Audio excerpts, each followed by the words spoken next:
products. But anyway, this is free promo. Probably can't see it, but this is a good bottle. It's called Blackland. It's actually Texas pecan brown sugar bourbon. Again, Texas pecan brown sugar bourbon. Really, this is great stuff. Friend of mine sent me this um, as just an appreciation gift. A good friend of mine. Shout out to my boy J O out of Austin, Texas. Sent me a surprise bottle of this, and man, this is great stuff. I'm gonna add. I'm almost halfway through it. I've kind of been slow sipping it because I had it about 2 weeks because I don't want to drink all of it. Yeah, because they don't sell it here in Georgia. But I'm going to restock on this as soon as I'm done with this one.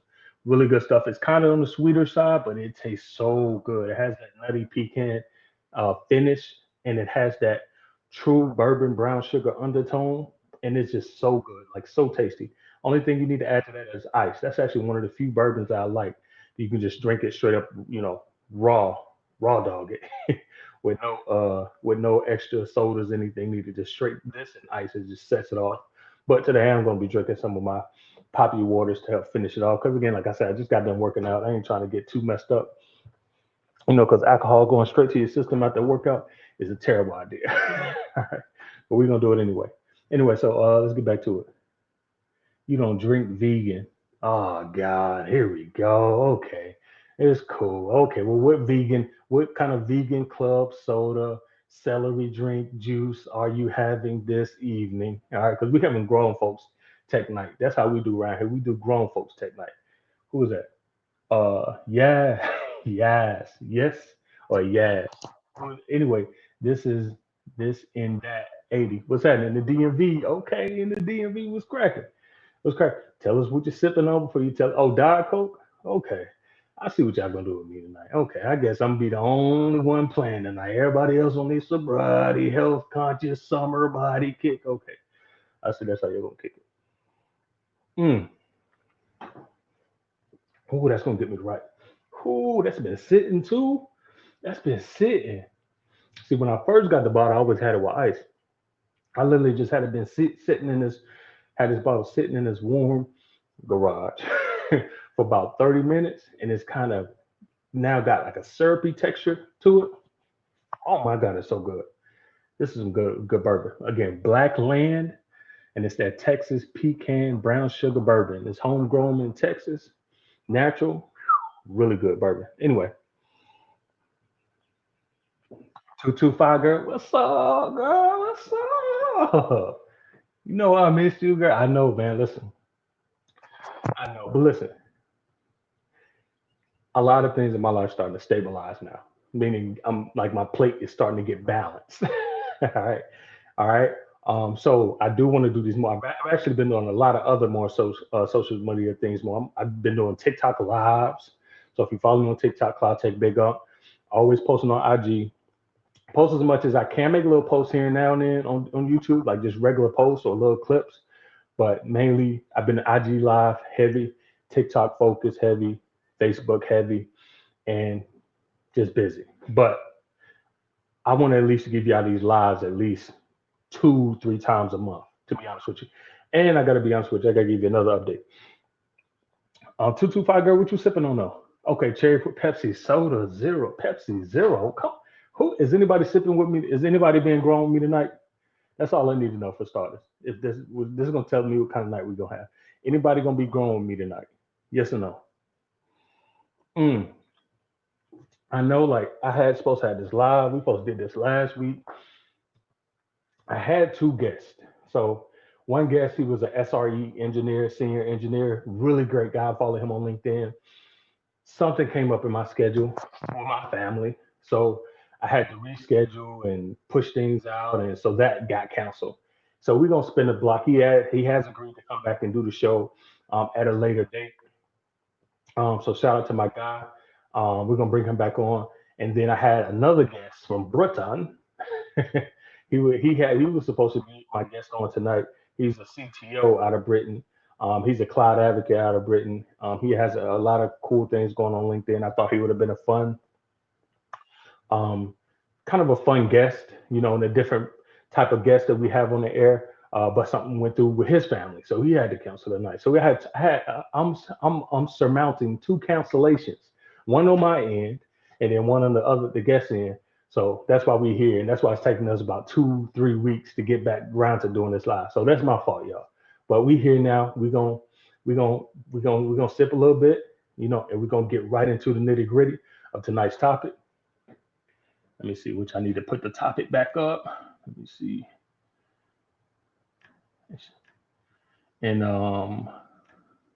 yeah.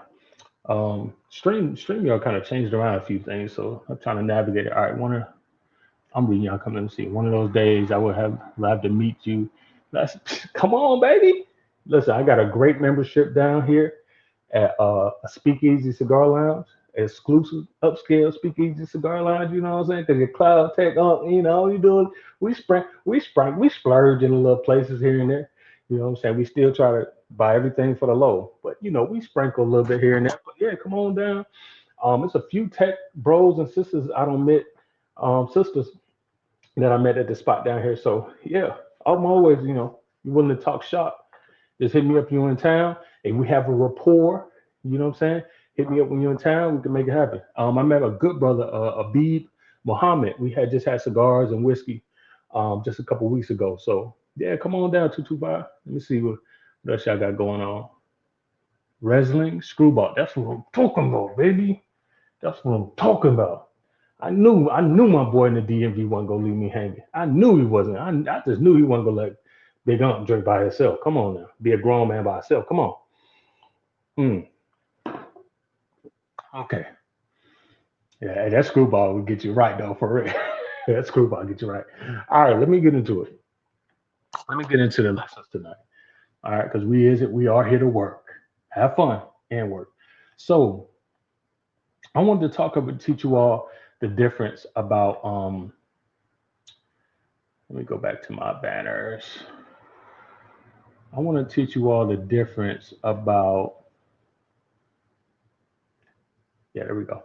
Teach you all the difference about how to decipher between good recruiters and bad recruiters, especially tech recruiters. Because I think that's a subject that doesn't really get harped on.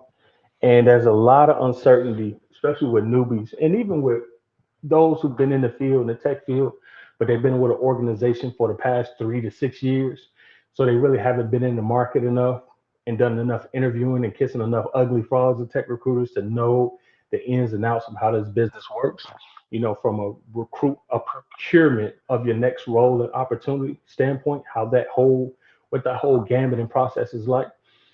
Well, I have. I've spoken to at least hundreds of tech recruiters. I have dozens of tech recruiters in my personal, phone contact.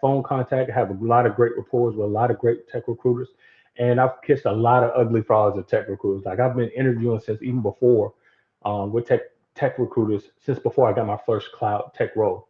Like I remember failing dozens of interviews before even getting my first official cloud tech offer. So I've been through the whole thing. And one day I'm going to bring a tech recruiter on to talk to you all. And we're going to do a chat, tech and night chat. Funny enough, it's one guy that I was going back and forth with on Twitter, because I'll be on Twitter every day too. Cloud Tech Big On.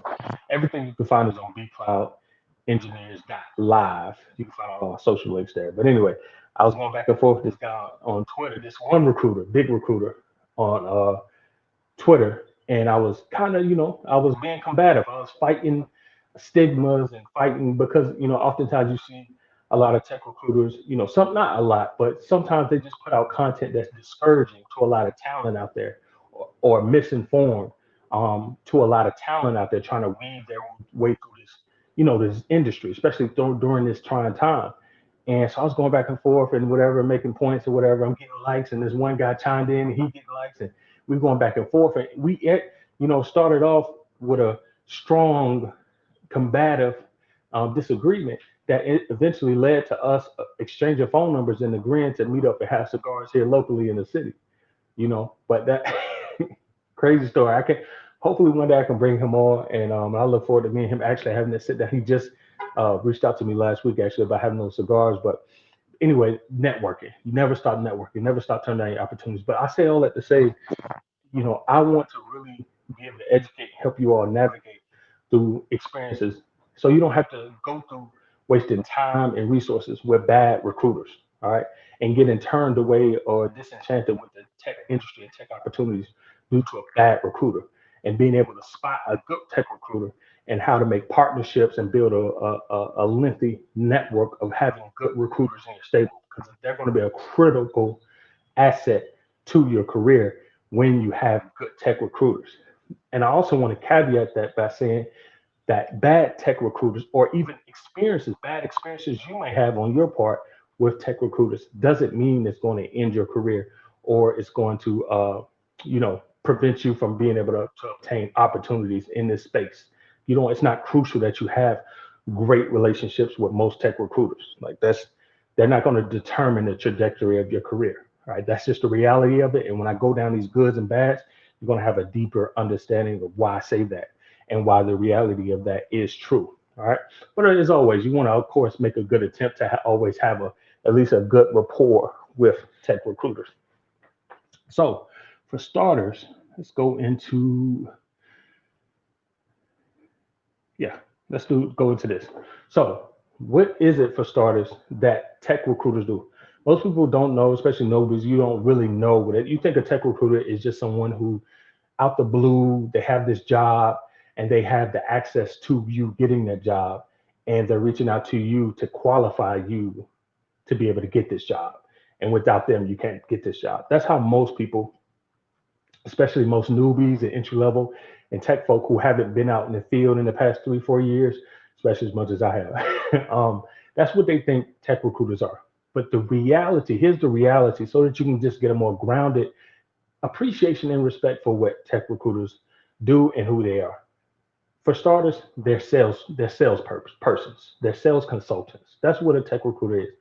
What they do is they go out to businesses and sell their recruitment services. All right, their ability to procure talented individuals and talented candidates for particular types of tech roles.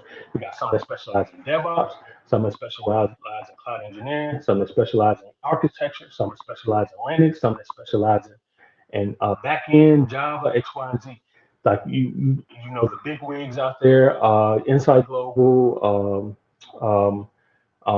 Robert Half, uh, just all of them. I don't even want to give too much on front because they never give me none of them are paying for this promo, but the big boys out there. But generally, that's their first line of business, is to go out and try to build relationships with companies that are hiring for talent. Because what they're doing is they're going to these companies saying, hey, yeah, we have this talent pool of employees that can fit your business needs, so that you don't have to have the hassle of having to shift through talent, going out and scouting through talent, because it takes a lot of time and skill to be able to find good talent, especially in the tech space, especially in the country, especially in America or in Britain, in your respective countries, to be able to go and do this work integrally. So that's their first job, is to sell. They make the sale, and then what happens is these companies agree to bring them on as a recruitment firm into one of two spaces. Either they say, hey, we have a particular set of jobs that we want to hire for, and we need you all to find this talent. And we're going to exclusively get this contract to you to go find this talent. Or they have this agreement with this established business partnership with these companies, where they already have the HR onboarding methodology set up, and they just go out and find that they get notified of the jobs that's available. They say, look, hey, you all are among the first to know. You're not exclusive to this contract, but you're all among the first recruitment companies or job boards to know that, hey, we're looking for this type of talent. You might even know before the public job board, like an Indeed or LinkedIn, what have you, gets the job rec. You might have that job rec before it's public, essentially, as a recruitment firm. So those are one or two ways in which they secure business and then go out to find you the talent to, get hired on with the company.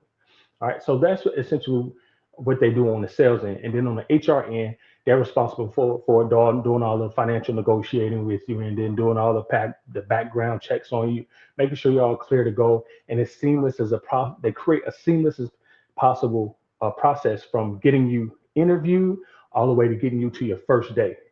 That's what a typical tech recruiter job is to do. All right, especially if they're working with, and they usually work for purely a tech recruitment company, but sometimes they are internal for the actual companies themselves, which I can go into as well. But we'll see how this goes. Does that make sense to y'all so far? If that makes sense and y'all ready for the next one, give me a one in the chat. Give me a number one. Just put the number one in the chat. If all of that made sense to y'all so far, and y'all ready for me to go into the next step, the next phase of this. Let's see. Oh, there's an echo in the background. Is it a bad echo?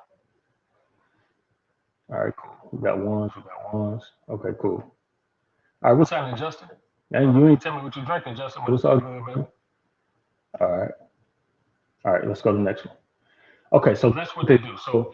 So how do tech recruiters find jobs? This is always a myth, like the mythical quality question that comes up. People think always, especially newbies more so, and those who've been with one organization for a long period of time, they just think tech recruiters magically have these jobs ready for them. No, you actually going to be highly surprised. So remember when I told you, I ain't even light up, man. Hold on. I wonder if this hurts my monetization when I be smoking my cigars. I don't know, but it's me, baby. It's contact. We gonna see. But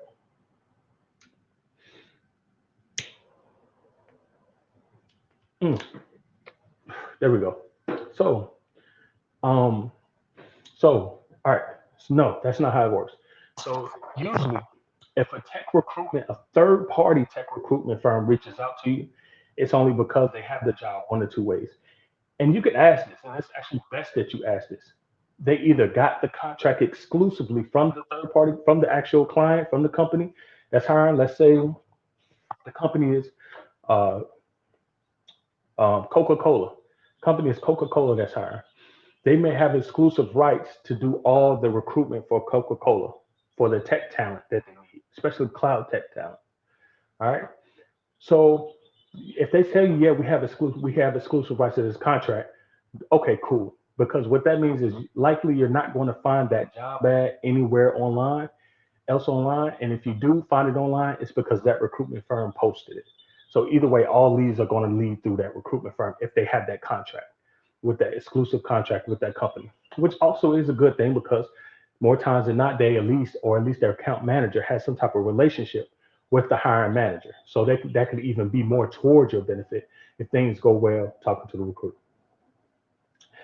Now, how most of the recruitment jobs, how most of the tech recruiters themselves get the jobs is actually through the same way you find the jobs, through job boards on Indeed, LinkedIn. Bye bye. I ain't gonna get the rest away because I be giving my students my exclusive stuff. But bye bye, bye bye, bye bye. Different job sites. All right. Monsterjobs.com.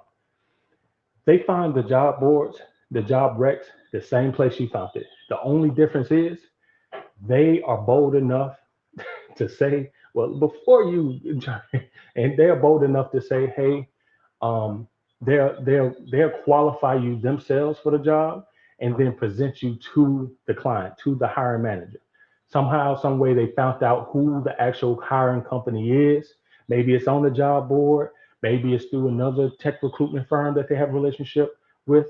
But it's public. It's publicly accessible. This is why sometimes when some folks, and you'll notice if you have a good resume, you'll get hit up about multiple different recruitment firms for the same job because that job is publicly accessible. That rec is publicly accessible, and different recruitment firms are trying to recruit from it. All right, because at the end of the day, and I'm going to see if let me close out on this point. At the end of the day, a tech recruitment firm doesn't get money or doesn't get paid until you start your first day of work. Meaning it's in their best interest, literally, to get no matter how much they don't like you.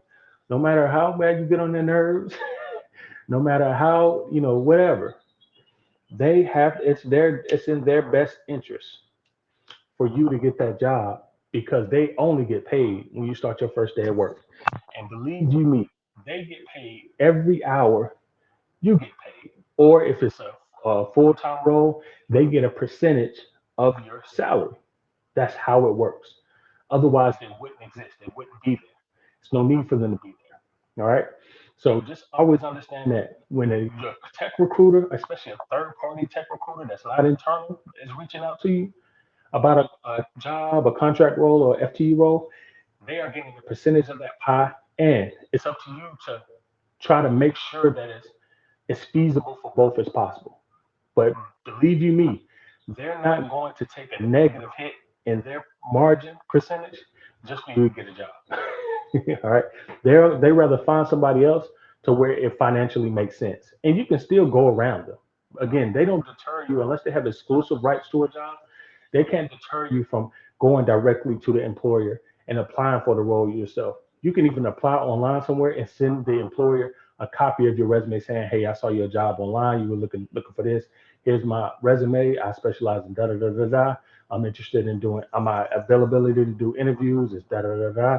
Would love the opportunity to chat with you further." Boom. You can go around them. You don't have to get a piece of your pie cut. And we can talk a whole nother day about C2C contracting, what's the difference between, them hiring you using your regular social versus them using your business EIN number, different pay ranges as well. But just know that if a recruitment firm is saying, "Hey, we're going to offer you $60 for this role," just know that that role is likely paying $90 for that role. All right. And they're taking $30 off. That's the reality. Now you may be able to negotiate them down to where they may take $20 off instead of 30. But again, they have a margin that they need to stay within to be profitable for it to make sense for them. So always know that they always gonna get paid, and they only get paid when you get paid. A slight echo. Okay, what's happening, strength? What happened? What's happening? What's happening? All right, yeah, I'm sorry about this echo. Let me put on my another headphone. Maybe that'll help too. Help balance things out. Is this a little better? Is this a little better? And it's probably an echo because it's bouncing off the garage. I might have to get soundboards. It's all good. You know what? Next time I just put my regular mic on instead of trying to be slick and use my Dre beats. Low to normal. Okay. All right, that's cool. Well, we're gonna work with what we got. What's happening, Strength? Hey, Strength, you can tell us what you're sipping on, man. All right, so that's basically how they find a job. It's no different than how you can find a job. Again, you can go online and find the same jobs. In fact, I've done it many times. When they send out when they send out a job, they'll call you and send out the JD or whatever. Um, Send out the JD or whatever. You can literally copy the headline of that job, put it in Google, and boom, you'll see it online, and that'll let you know if it's exclusive to them or not. All right. But now, so that's just the kind of generalities I wanted to demystify about tech recruiters and what they do. All right. But now let's get into what makes a good recruiter and a bad tech recruiter. If you're ready for that, let me get the number two in the chat. Let me get some twos going. Mm. Let me get some twos in the chat if you're ready for us talking about now what makes a good tech recruiter versus what makes a bad tech recruiter. Mm.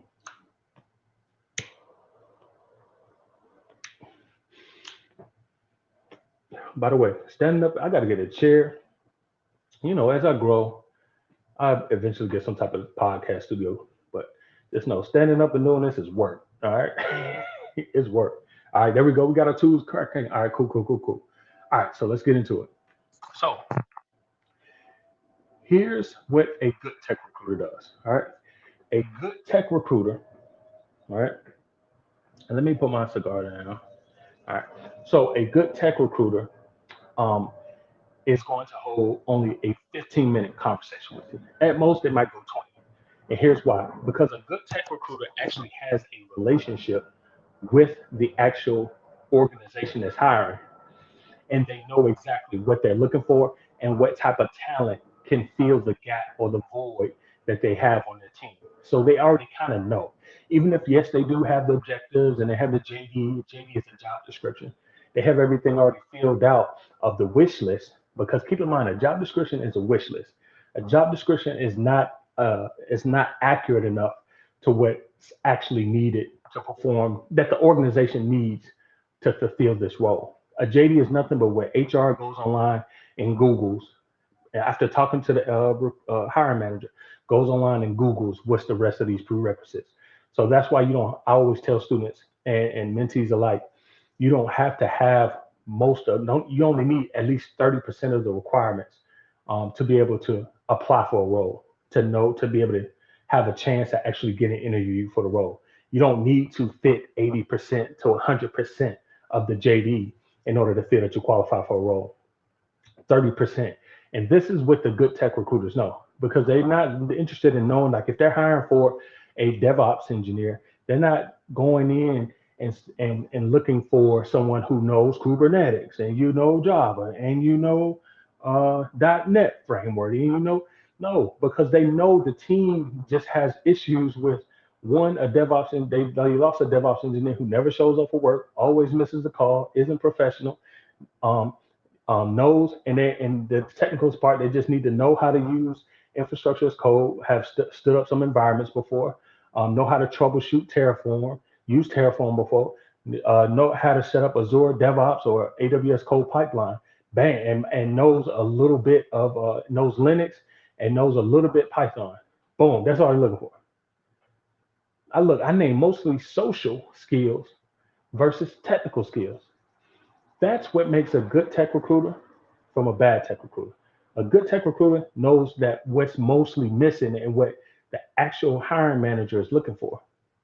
They're not going, even though they have their JD and everything like that, they're not going down the whole list again, because they know that's not what's needed to perform the job well. Why? Because they have an actual relationship with the hiring manager, or they place people at the organization before. All right. So that's what, and they're not looking to be on the phone with you all day, because they're, remember, I told you at the beginning, a tech recruiter is usually making sales. They're not only trying to find talent, trying to procure talent, they're making sales to actual corporations and organizations trying to win bids on contracts and long-term projects. So they don't have all day to try to talk to you about a job that one, you might not be interested in, two, you might not qualify for, three, might that a organization might not be all the way that committed on filling immediately. So they just want to get to it, and they want to get in and get out. They know exactly what they're looking for. They know what it sounds like. They know what it looks like, and they want to make the most of their time and your time respectfully, and get out of there. Now, a bad tech recruiter, a bad tech recruiter wants to talk on the phone all day. They want to go through all the preliminary questions. They want to ask you, how you doing? How's your weekend? Well, tell me about what you're doing in the job market now. What are you doing in your current role? Okay, so what are you doing in your history roles? Okay, all right. And after they ask all that, then they want to know. Okay, so tell me about your. So, do you mind if I ask you a few questions? And this is where you go south, because a few questions is never a few questions. A few questions is usually a litany of questions. They're gonna go through all 30. Well, tell me, how many years of Linux experience do you have? Tell me how many years of Kubernetes experience do you have? Tell me how many years, and they're gonna say AWS managed services have you had? You're like, managed services? What are you talking about? Well, how about a virtual AWS virtual pod private cloud experience have you had? That. And listen, and here's the part that's going to tickle you the most and pee you off the most, is that you're going to go through this list with them, and you might come up short on experience expectations on one objective, and they will disqualify you. They will disqualify you. They're like, oh, yep, I'm sorry. They're looking for somebody with 8 years and you only have 7. Oh, I'm sorry, because they're bad. They don't know their job. They don't know the hiring manager. They don't know anything about anything. All right. So that's why a bad recruiters, you need to avoid them. And that's usually a large sign, is when they want to have full blown and you've been on the phone with them for like 30, 40, 45 minutes. This lead is likely to go nowhere. One of the first initial questions you need to be asking them is, do you have a contract with this organization for this job? That's going to be a key indicator on if this is worth your time or not. All right. And then after that, again, now they ask you, most recruiters ask you preliminary questions, which is fine, but a bad tech recruiter wants to go down an objective list of everything. All right.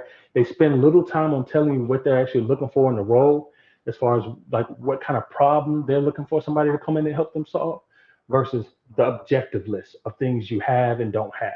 All right. And they're likely reading off of an outdated resume, LinkedIn file, or whatever that's not accurate or update anyway. So that's the first signs of a bad recruiter versus a good recruiter. If y'all ready for the third phase, because that's the first phase, my bad. The second phase of knowing a good recruiter versus a bad recruiter. Let me get a three in the chat. Give me some threes. Give me some thirds in the chat. Let me get some threes. Am I cooking so far? Is this grease getting a little warm? Talk to me. Tell me the truth now.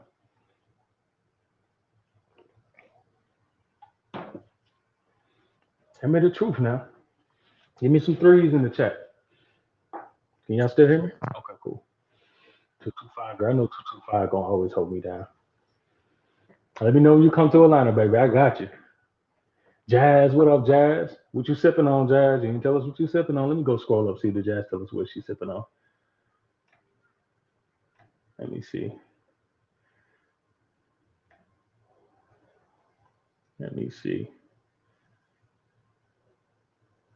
Okay, y'all been chatting. That's what I'm talking about. All right, cool. Look at this. Hey, man, I'm sick of y'all. I'm so sick of y'all. Y'all gonna make me seem like I'm like I got some type of problem or I'm on some type of alky. It's only me and who somebody on here said they was sipping earlier. Who was that? Definitely 1 2 2 5. Who had yeah, this and that had the screwball. So it's me and this and that. We got the screwball. It's all good though. All right, so let's go to the next phase. So here's the next phase. Here's a key one too. A lot of y'all be scared to talk about the money, and you forget that you're in the tech business. A tech business. All right. The recruiter literally does not make money unless they get you the job to make the money for them. All right. Like I told you before, they either get paid off your salary or they get paid off your yearly wage. I mean, your hourly wage. That's literally it. They get paid off your salary or they get paid off your hourly wage. That's how a tech recruiter gets compensated. So money is always valuable to be talked about on the table. All right. So a good tech recruiter, they're going to ask you, so what are you making right now, or what are you in the market? What's your range that you're looking for this type of role? And usually your response should be, well, what's the budget for this role? Or looking at this role and the market, it should I'm targeting around such and such, because you can easily take the JD, put it in Google, say what's the average salary for this type of role or these type of skills, and it'll give you an average range. And then you can shoot a little bit above that, about 10,000 or so above that, and just see what they say, because they can only tell you no. I trust me, I've had hundreds of conversations with tech recruiters throughout my years in this industry. No one has ever hung up on me because I asked them uh, what's the salary range, right? Or I gave them a number and the number was beyond their budget level. None of them ever hung up the phone.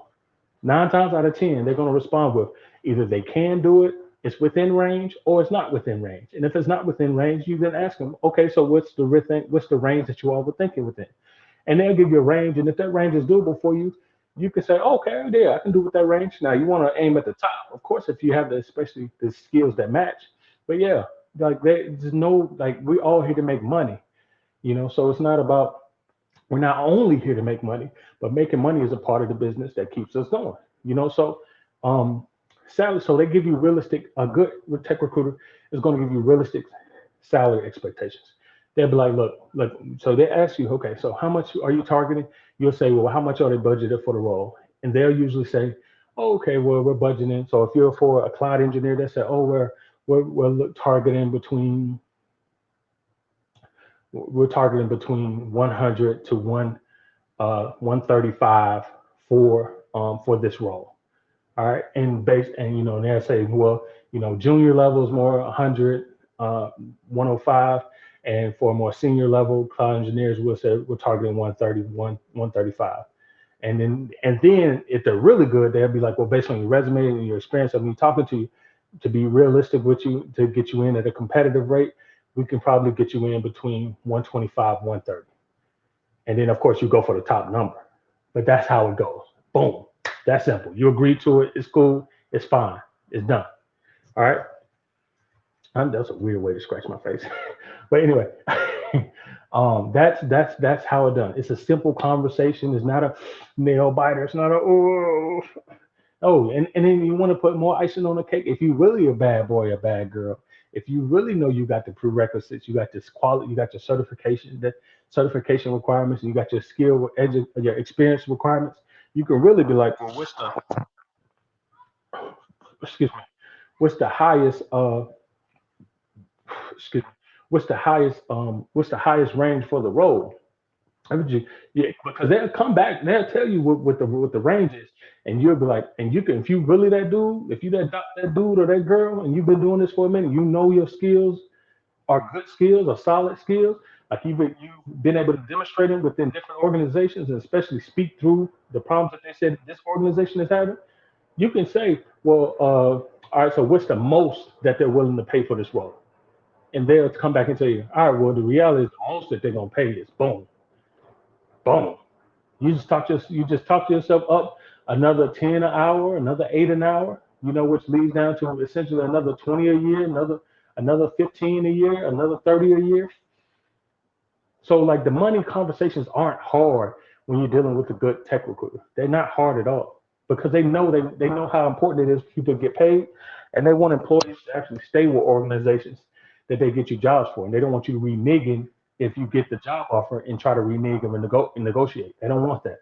So they want to kill all those birds at the beginning of the initial call, so that you all have that business squared away on concrete. And now after that, it's just you literally going through the interview process until you get your offer letter and this smooth transition because it looks good on them and it looks good for you. All right, because you want to come off like you're a good person to do business with at the same time as well. You don't want to come off as flaky and you tell them one number and it's another number later on. Nah, if they stand straight up with you about the salary expectations, you also should do the same. Now, keep in mind, they always taking a few dollars off of what you require, what you're asking for. So know that always they're taking a few off. That's just how the business goes. Because again, if they're in the business to get paid, all right. And if they're going to help get you paid, get you your salary, they're going to get a few nickels off of that as well. That's just how the business goes. So if you don't like it, do a C to C. That's a whole nother conversation. All right. What's happening, fat boy? What you sipping on, man? What you sipping on? Tell us what you're drinking before you tell us what you're thinking. Mm. Okay. All right. Yeah, you need to light my cigar, man. I'm doing. Y'all got me out here doing bad. I'm sweating. I'm sipping bourbon. I'm in this hot garage. I'm smoking cigars. I'm having the time of life taking on my breakthrough crew. We talking about good recruiters versus bad tech recruiters. Mm. All right, let's go. Let's do another one. All right, let's do so what do bad tech recruiters do when it comes to the money? They act funny with the money. A bad tech recruiter is gonna act funny with the money. And if they funny with the money, then when you get into the actual job role, the joke's gonna be on you. All right. If a tech recruiter is acting funny with the money and you accept it, the offer that they give you, when you get in the actual job role, the joke's gonna be on you. All right. These are the types who they're so close to chest. Oh, we have a privilege agreement where I can't tell you how much they're actually paying for the. Just walk away. Go elsewhere. So many jobs, thousands of jobs out there where they're willing to be transparent with how much they're willing to pay for the role. To be sitting here talking to a recruiter who don't even have an exclusive contract in the role, not telling you how much they're gonna pay or not pay. All right. So if they try to hug tight, or if they hit you with another one, well, we're just filling out the market to see. Unless you're at a senior level role, a director level role, there's no filling out the market. The market is what the market is. There's enough middle to entry-level tech talent out there for you to know what the going rate is. It's not like your seniors or directors who where we're continuing to push the market up and sideways and diagonally. So it's kind of a moving target. No, everybody else in the middle and lower tier, the rate is usually the going rate. All right. So if they hit you with that, we don't know, we're just trying to fill out what the market is, it's gonna be a waste of time. It's gonna be a waste of time. Just know that. All right. If you ask them, well, what's the budget for the role, and they say, well, what, and they give you this rug them around, all these theories and this whole long story, and throw it back at you. Yeah, so that's why I need to know, what you're targeting. It's going to help, like they negotiated with you just to tell you how much the role is paying for. Joke's going to be on you when you end up agreeing to their terms and getting that job offer. Joke's going to be on you because you're going to find out you're in a role making less than everybody on your team. And you hate to be in that role making less than everybody on your team, and you're working harder and better qualified than most on your team. That's going to bite you in the butt. That's going to hurt. That's going to sting. As soon as you're going to go get in, you're going to be looking for your next job opportunity. You're going to be like, I can't believe I said yes to this. I can't believe. Even some of your employees who you get cool with gonna be like, dang, you took what? You accepted what? Oof, oof, oof. Feel bad for you. Oof, couldn't be me. So they act funny with the money. It's a bad tech recruiter, and they likely don't have a relationship with the hiring manager. That's usually gonna be the key.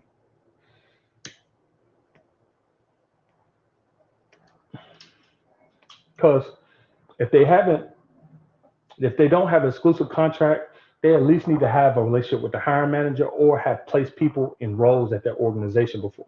If they've done neither of those three, just be in for a challenge. Not saying it's not going to pan out. Not saying it's going to be. Listen, I don't kiss some bad frogs. All right, I done took some bad jobs, and one day I'm gonna do a whole video of just terrible jobs that I've taken just for the money, just for the clout. You know what I'm saying?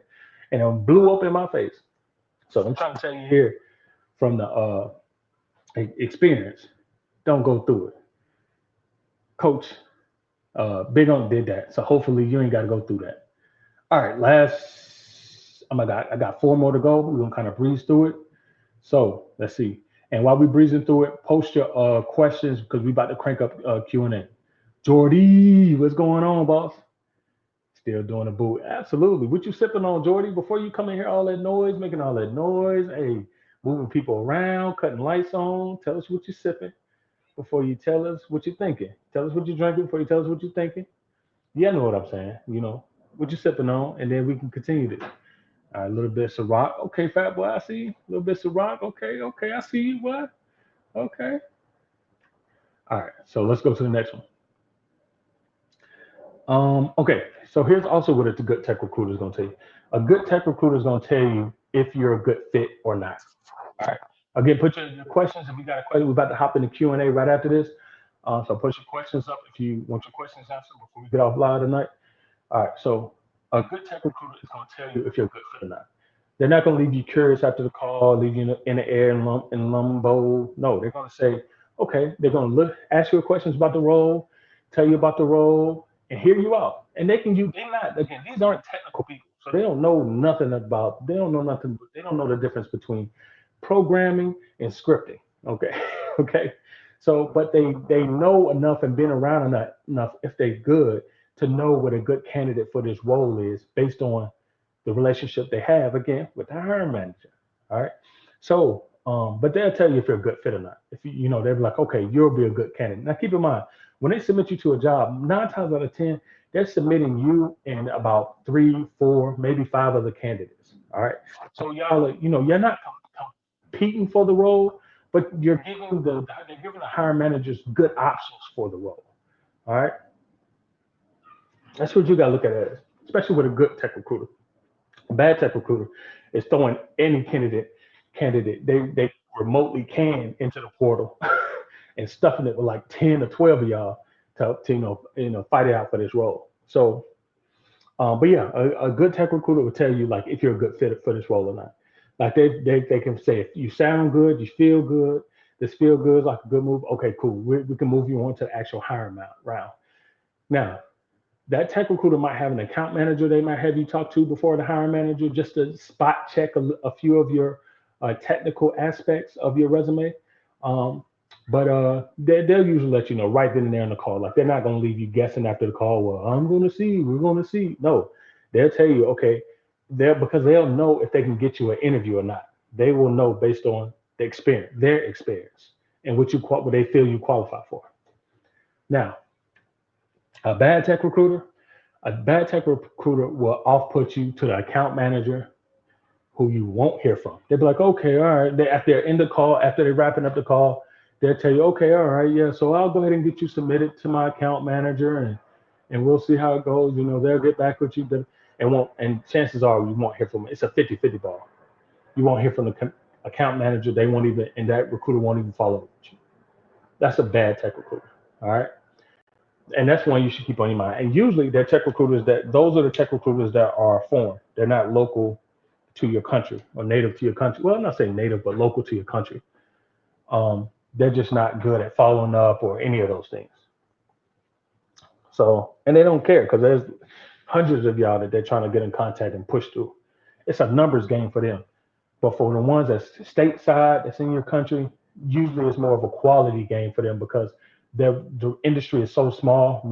Your reputation starts to precede yourself and them as well.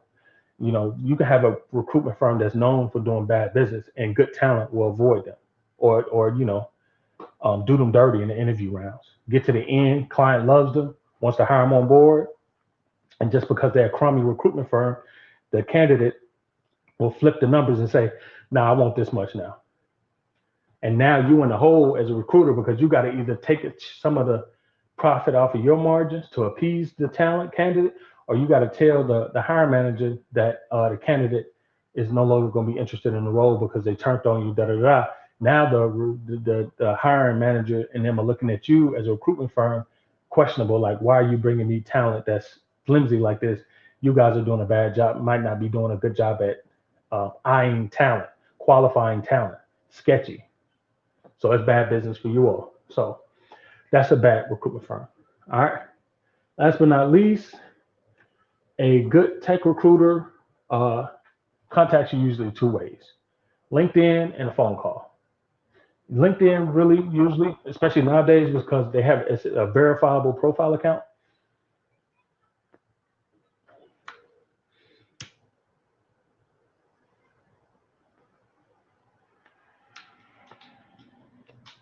A good tech recruiter has a verifiable profile account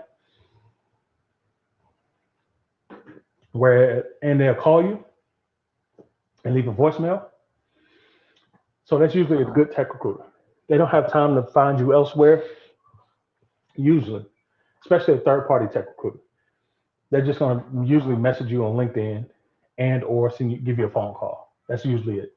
That's how they contact you. That's a good recruiter. Again, they want to be simplified as possible and straightforward as possible. They're not going to overcomplicate the process. They don't have that kind of time or interest. Because for them, it's not necessarily a numbers game, it's a quality game and a metrics game. But that's another conversation. A bad tech recruiter will send you a LinkedIn message, a LinkedIn request, an email, a phone call, and it will go between texting you and giving you a phone call all day, every about 5 to 15 minutes until you block them. I'm not even holding you. I had this one recruiter reach out to me 10 times in one evening because I didn't respond to him in time. His right to represent email he sent out. Because I thought it was flaky. I didn't think it would go anywhere. And there's a lot of scams that's going on. So those are things you need to watch out for too. And again, if they're not American and if they're, saying something that's suspicious, reach out to another peer in the industry, have them take a look at the job ad and ask them, and I have students and mentees do this to me all the time. Do you think this is legit? Yes or no? And I can usually look at an organization and look at a job ad or look at an email, what have you, or a text message and let them know if it's, you know, if there's a Bible source or not. All right. So let's do our Q&As before we get up out of here. Let's see. That's not what I want. All right. Let's see what kind of questions we got. Let's see. I'm working on deploying a website using an AWS tutorial. Shout out to the labs. When doing the code, I get stuck on the CLI to use Cloud Shell. Yep. The tutorial doesn't really say. And this is why I say do projects that you have to create on your own versus doing labs that are curated. Unless you are you're following a tutorial that's on YouTube instead of just in a curated lab. But anyway, to answer your question, I get when the codes, okay, you get stuck on CLI to use Cloud Shell. Okay, Visual Audio Studio. It's Visual Studio Code. That's what it is. And it's Git and it's Cloud Shell. The tutorial. So Visual Studio Code is the IDE. All right. It's the board that you use to code on. All right. It's a very popular open source IDE. Like I've used it in the government sector. I've used it in the private sector. It's very common to use. But I use it in my personal business, Visual Studio Code. All right, it's just an IDE, a very popular IDE tool. I forgot what IDE stands for. Something development, something. Git is a type of language, and Cloud Shell is a AWS portal that's usually internal within AWS that you can use the command line to do various type of scripting tasks within AWS. So for CLI, that's separate. You don't need a Cloud Shell to do CLI. You need Cloud Shell, and if you're using CLI, you just need AWS CLI installed on your local machine. That's all you need. Now, to deploy, if you're writing code, because you don't want to write in Vim, and my students know about Vim and Nano, but if you don't want to write in Vim and Nano, you use the IDE, and the most common IDE is Visual Studio Code. So you put your code in Visual Studio Code.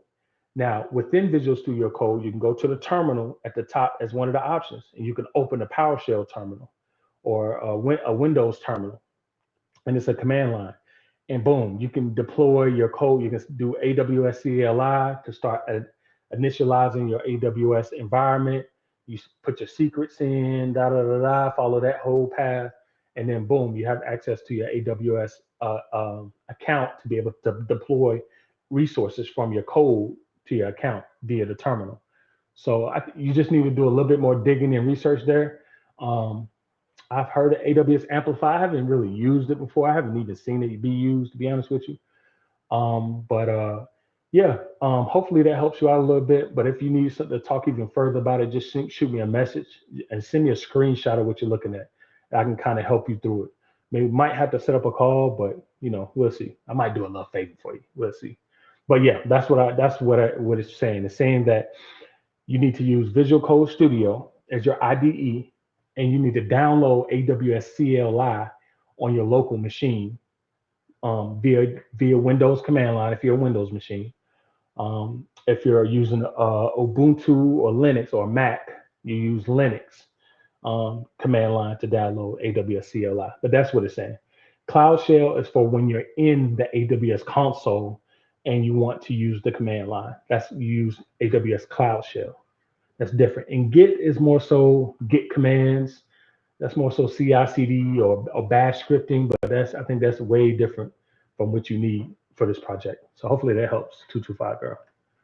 And y'all see me moving weird because my hip's starting to hurt because I'm standing on this concrete for like an hour and I'm tired.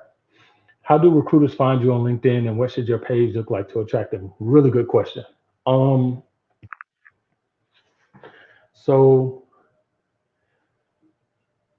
your LinkedIn profile needs to be clear. Stop putting aspiringness or motivating that or about to be. No, what is your title? Like when I go into a principal's office, I expect to see principal such and such. When I go into a CEO office or executive office, I expect it to say executive such and such. When I go into when a mechanic shows up to my house to work on something, if he's working on my bathroom, a plumber, I expect his badge to say plumber such and such. Like not aspiring to, so nobody's hiring an aspiring or looking for an aspiring nothing. State what you're trying to be. If you want to be a cloud engineer, you want to be a DevOps engineer, you want to be a security engineer, cloud security engineer, state that. I don't care if you are aspiring, I don't care if you have no certs, I don't care if you have no experience. That is the title you're aiming for. So that is the title when talent is looking for you that they will read. You are a cloud security engineer. So when they know when they approach you to approach you for jobs that are aligned for cloud security or cloud engineering or cloud architecture, cloud DevOps or Kubernetes or cloud administration or IAM, I can go on and on. But that's what a good headline is simplified as what you are as far as like what you do. What's the job tech role that you're aspiring to have? Don't put aspire again. Don't put all these magical words in your headline. All right, just put the title in your headline. All right, then you might want to hash it off and put other stuff, creative stuff or whatever, but you need to have searchable ATS items in your headline. All right, and you need to have it in your summary. All right, you can chat GPT up with your summary. Your summary just needs to be a brief paragraph. Nobody reads your summary. I'm gonna just be honest with you. My summary ain't been updated since 2006, maybe 2012, 16, who knows? Your job experience is what they read. So that needs to be up to par or up to date or sharp. Me personally, I don't ever put my latest job in there. I always keep it about 3 to 4 jobs behind. And if that usually does enough to get the interest of recruiters, and they'll send me a message or send you a message. Say, hey, I saw that you did da da da da. I have a role at da da da da. Would you be interested? And then you say, yeah, I'm interested in seeing your latest resume with all your latest jobs on there. But your LinkedIn profile isn't for you to get a job. It's just for you to get the attention of hiring managers and to network within the industry. Most of you all also aren't using your LinkedIn to network, meaning you're not creating posts that speak to what you're trying to do or what you are doing in the industry. Doesn't always have to be some grand Nike NBA announcement. Oh, I just signed a deal with this camp or with this company, or I have an announcement. It doesn't have to be grand. It can be something that's small. I tell my students this all the time. Even if you're working on a project, post about the project you're working on. What's intriguing you about the project? What you don't like about the project? What you would improve about the project? Where you're stuck at on the project? No one likes to see a finished product, especially on LinkedIn with so many engineers who are already in the industry knowing exactly what it takes. They don't want to see a finished product. They're not on there to see you boast about yourself all day, every day. They want to see what your real journey is. That's how you attract a network and build a real network of authentic people who want to connect with you and collaborate with you. So hopefully that long sentence makes sense to you, this and that. Hopefully that made sense. Let me know, brother. But yeah, that's my answer. Is the job, Justin said, is the job market bad for cloud engineers like it is for other industries? No, absolutely not. No. Um, I say this all the time. Too many people have too many critiques of an industry that they only outside looking in on. Unless you're in the field, in the industry, you can't really speak to what's going on and how to best navigate it because you're going off of speculation and fear. And what do journalistic sites, what's their number one goal? To drive clickbait. And what drives clickbait and sales more than anything? Fear mongering. So while the reality is to be concerned and it is a competitive market, your best bet is to get in there, stay focused on the objectives in front of you, clear those objectives until you reach success that you're obtaining. When I was coming into the field, there was speculation and saying that the job market for architects and for in AWS is oversaturated. You're doing the wrong thing. I heard that throughout my entire career, even prior to getting my first cloud tech role. That's the reality. You can believe it or not, but it's all going to deal down to the intangibles, which we've talked about before, which is your stick to itiveness, your commitment, your ability to persevere. Your your social skills are going to be a lot more value in your success in this industry than your technical skills, believe it or not. It's the 80-20 rule. Can you persevere? Can you push through? Can you be patient? Can you be prepared? for your opportunity when it comes. This and that, what you laughing at? What I say that funny? Thanks, because I'm just going to end up downloading a bunch of tech tools. Yep, that's a part of the process. You got to. I've done that too. Just downloading everything till you get experience and just learn what you need or don't need. But you got to do this stuff. You got to go through you got to go through the ugly stuff to get to the beautiful side. If you don't do the hard, if you don't learn how to get good at doing the hard stuff, then you're not going to be really good at doing the small stuff. That's just the reality of it. That is because I end up downloading a bunch of tools that I don't know and understand. I'll try to lab it out outside of tutorial. Yes, yes, yes, yes. I get you. I get you. You want to start tutorials with the training wheels, and that's fine. That's fine. Move at your pace, but just keep that pace going. Keep the pace going. Keep the pace going. That's fine. That's fine. But yeah, if you get further stuck on that 225 grid, just send me some screenshots and I can help you through it. Sipping on that Red Bull. You got a long night. That boy must be on the road. That's what that sounds like. Took your advice on dumping Azure. Advice about Azure. I'm dumping AWS. I'm going to start focusing on 104. It was boring. I appreciate that, fat boy. Azure is a boring looking GUI. But when I tell you that mug pay, I get paid consistently because it's not too many engineers want to do Azure or specialize in it because it's boring. There's nothing exciting. They never make a splash of headlines. Like they don't have a cool interface. It's boring looking and it's boring to configure. And it's it's just, so it's not a lot of talent that are Azure focused talent. So the opportunities are, but there's opportunities everywhere. There's no one better than the other. This was, just keep in mind, this was a particular conversation me and Fat Boy were having on my live about his particular situation. Don't think this applies to you or everybody. Could AI take over cloud engineering in the future? That's a good question. So if you've been reading lately, there's a company like Klarna and Duolingo who decided to go AI first and get rid of all their employees and have nothing but AI staff engineering their company, running their back end, doing some of their sales pipeline stuff. And they found out that all of that is failed. Why? And they're starting to actually do this ramp up of hiring actual people to replace the AI agents they have running amok because it costs too much money. And they aren't listening to the experts who actually build infrastructure and build this stuff.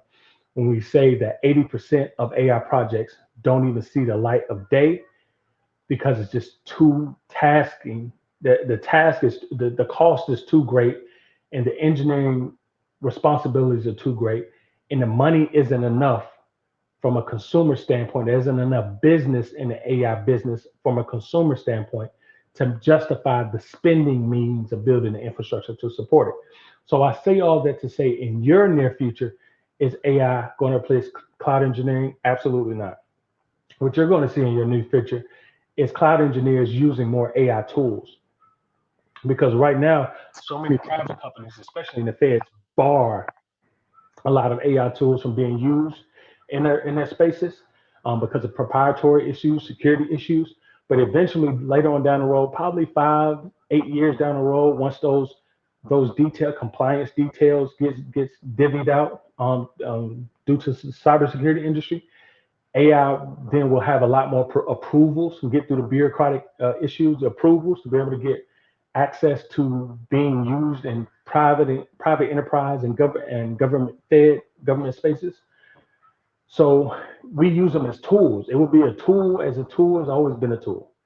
It's not going to be a replacement agent of the engineer because, especially as a cloud engineer, you're not only getting paid to actually build infrastructure, but you're getting paid to use your expertise in a thoughtful approach of how you're building out infrastructure. Meaning you're going to know the limited capacity of what virtual machines can do and cannot do. And you're going to know the capacity of what the company likely is trying to work towards in their sprint cycles and what's best practice versus not best practice. And troubleshooting, you're going to know what legacy items, how to troubleshoot legacy, all the things that It's not directly compute. It's technical engineering that's being done, so it's quantifiable to an extent. But the problem solving of that and the thoughtfulness of that isn't quite computable. So there's no AI agent that can replicate exactly which you're able to do and think about and your approach to building out architecture. So we're going to continue to use it as a tool because, again, it's just not enough money in it for companies to replace talent, full-blown talent, with AI agents running amok in the back end, just spinning up wild resources and them themselves being a resource that's costly and highly billable, that would drive a company broke in a matter of no time, that companies are seeing now. So I think that you're actually going to see a lot of companies turning away from AI by the end of this year towards next year because they're going to just find out the cost spend of it all isn't worth it. And at the end of the day, it's finding out to be a better tool for actual engineers than a replaceable function for the average daily consumer. So just my thoughts. Can you ask questions from Tom on Twitter? Can we ask? Yeah. Ask me questions on Twitter. If you're gonna follow me on Twitter, Cloud Tech Big on, yeah, I'll answer your question. I answer, you know what I'm saying? I love making content out of it. Gives me more content to make anyway. So yeah, ask me a question on Twitter if you got it. I might respond in the form of a video. All right, I got one more answer. Time for one more question. We've been rocking and rolling for an hour, man. I be telling myself like we're gonna do this for like 30 minutes. And we never get to 30 minutes. We always go over time by like 30 minutes. All right. But I love kicking it with y'all. It says admin, good paying seven. Oh, it's sysadmin, good paying. Z for 104. Can I land sysadmin if cloud engineer? Yeah. It's not, you're going to find out cloud engineering isn't hard. The hardest part is just getting over your fear of thinking that you're not capable. That's the hard part. Um, and getting through the interviews and rejections. Sysapps I actually find to be a lot harder than cloud engineer, simply because when you're a administrator, you're dealing with tools and systems at an application level a lot more than you would be as a cloud engineer, where you're dealing with infrastructure at an infra level, at the server, not server level. What do we call it? Not the hypervisor. Yeah, just from an infra level. So you're looking at things like uh, server types. You're looking at uh, firewall, security groups, VPCs, IAM provisioning, things like that, monitorization, and you might be looking at what's running or not running on certain applications, on certain servers that's giving you issues. But with sysadmins, you're having to deploy policies and everything through what's this called, a Microsoft Center, something, MCSE, something like that. Basically, where you have to deploy new compliances and new patches during certain times throughout every device that's associated on the domain. You're responsible for all the licensing you got to worry about, software. Like it's so many micro things that's just, and the pay isn't comparable to that of a cloud engineer. So you're actually working harder as a sysadmin than a cloud engineer, but uh, a sys um a sysadmin, yeah. If you're going to be I'd rather you be a systems engineer and then jump up to a cloud engineer than maybe a sysadmin. To be honest with you, but sysadmins still make good money. They're making anywhere between 70 to 94, so that's still good money, especially in most states. So, all right, what else we got? All right, just my last question. I'm gonna get off, y'all. I know that you mentioned social skills earlier, but how important is business acumen? Extremely important. You have to have business acumen. When you get on a work call or you get on an interview call, and I've learned this lesson the hard way because I've been a knucklehead too. I've been cocky at times. Wear a dress shirt, wear a collar shirt when you get on calls. All right. Yes, sir. No, sir. Yes, ma'am. No, ma'am. Gets you very far, no matter their age. All right. On punctual, be on time. All right. Be on time for calls. And just literally, and we talked about this at Tech and Night before, but literally, you beat half of the room by just showing up daily. You'll be highly surprised how many cloud professionals that you're going to work alongside who just have a problem with showing up daily to work. You will be highly surprised. And how you, and I think I talked about this one time about, I think I shared one of my stories at least on Instagram. That's what it was, on Instagram. Did an IG story about this. But how, you can save your own butt, and you can add longevity to your time with the organization and favor by simply just being a person known to show up every day. Like, you show up to work all the time. That's literally it. So yeah, being business punctual, absolutely. That's a part of the social element. The more business punctual you are, and add some wiggle room to be cool. Like, you still want to show that you're a personable person, that you're cool, that you go out, like, going out having a good time, that you're relatable. But because nobody wants to deal with a stiff neither. They can't trust the stiff. They're not going to trust you with private information or hearsay information if they find you to be too much of a stiff too. But be a professional, show up, show out, but add some flexibility to be maneuverable, to be cool, to be easy to get along with as well, to be personable. You like find commonality in things, with your peers or people in the industry, or even people you're interviewing with. But yeah, and then that means you're speaking. If you have you're a person that has a fear of speaking, or you don't speak well, X, Y, and Z, then start taking speech classes. Go down and join your local Toastmasters to start getting your public speaking skills up. If you got to go on live, do lives every day to get comfortable to talking to an audience or talking to yourself out loud, especially through tech terminology, that's what you have to do. But it's going to take time, of course, but you will get there. All right. Do platform engineers have to code? I'm not sure. I hear that term about that's still kind of almost formally new to me a little bit. Platform engineers, kind of a new terminology that's came around in the last 2 years. I don't know, to be honest with you. I had to get back to you on that, to be honest. My inkling wants to say yes because they deal with back end code, I believe. But I could do a lot of automation, I believe. But I had to get back to you on that. I'm not sure. All right, y'all. I'm out. What would you do? What would Jesus do? Is that what you're saying? I don't know. But Martin said we out of here. All right. You ain't got to go home, but you got to get the stepping. All right. Cloud Tech Big Unk, y'all. Subscribe to the channel. Boot camp. We're doing youth boot camp, ages 15 to 25. We are letting some older adults in as well, but we're just focusing on the youth. If you're interested in that, sign up now. We start July 1. Enrollment is available now. bcloudengineers.live is where you can find all my resources to do one-on-one consulting with me, to do my boot camp, to buy my blueprint if you want to do it yourself and you're isolated and you don't like working with people, and to find me all online on social media, and to do all type of cool stuff with me. bcloudengineers.live. All right, y'all, I'm out. Remember, you had what it took the entire time. Be great.